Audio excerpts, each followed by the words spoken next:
ఈరోజు మనం ఒక చాలా ఇంట్రెస్టింగ్ కంపెనీ గురించి మాట్లాడుకుందాం. Wise travel India.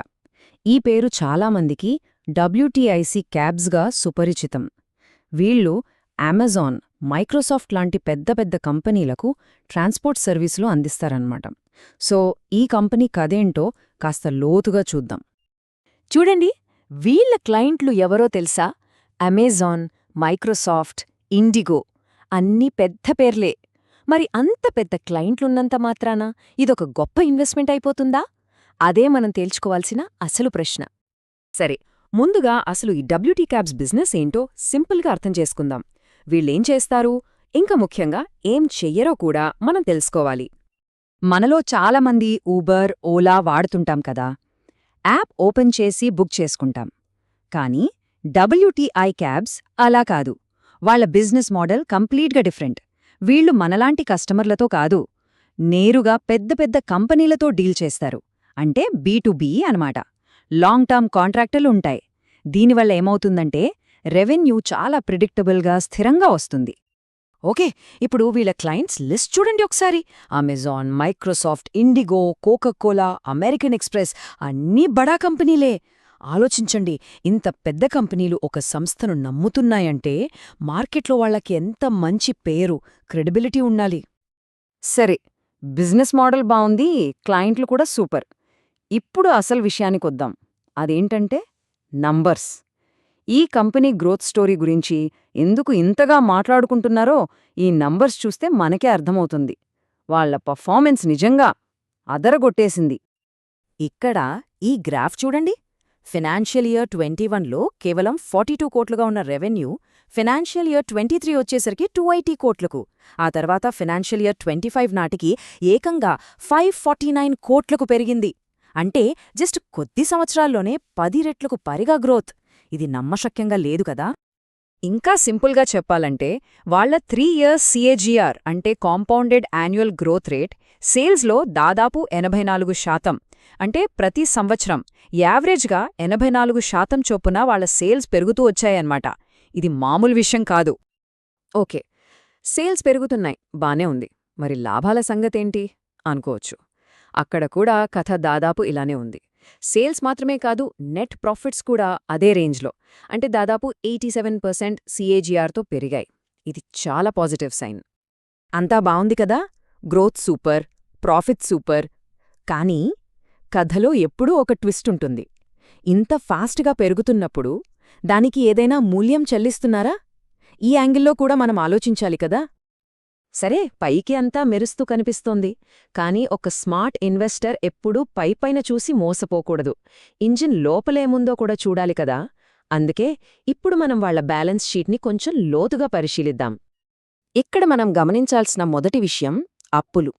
చూడండి, ఫైనాన్షియల్ ఇయర్ 23లో 26 కోట్లుగా ఉన్న అప్పు సెప్టెంబర్ 2025 నాటికి 138 కోట్లకు చేరింది. ఎంత వేగంగా పెరుగుతోందో చూడండి.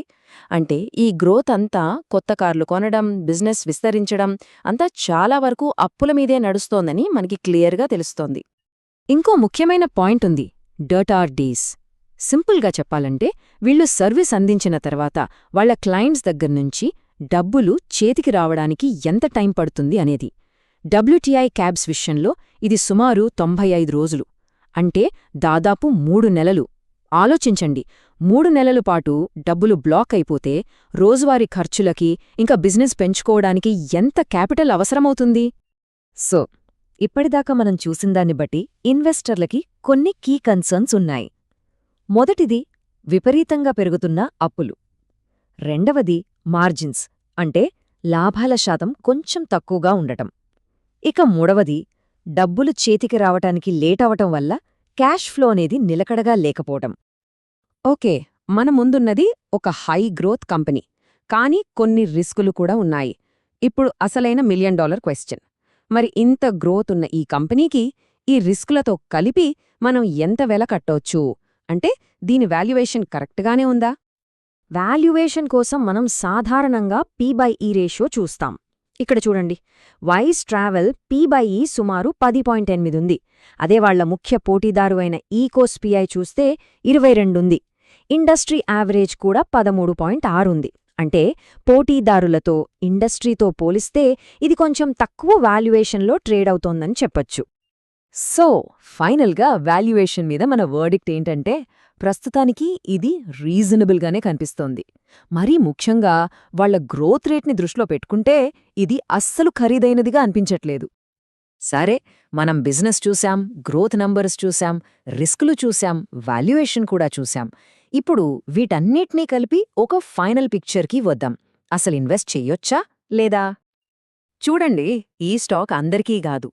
ఎవరైతే లాంగ్ టర్మ్ అంటే కనీసం 3 నుంచి 5 సంవత్సరాలు హోల్డ్ చేయగలరో వాళ్లకిది సూట్ అవ్వచ్చు.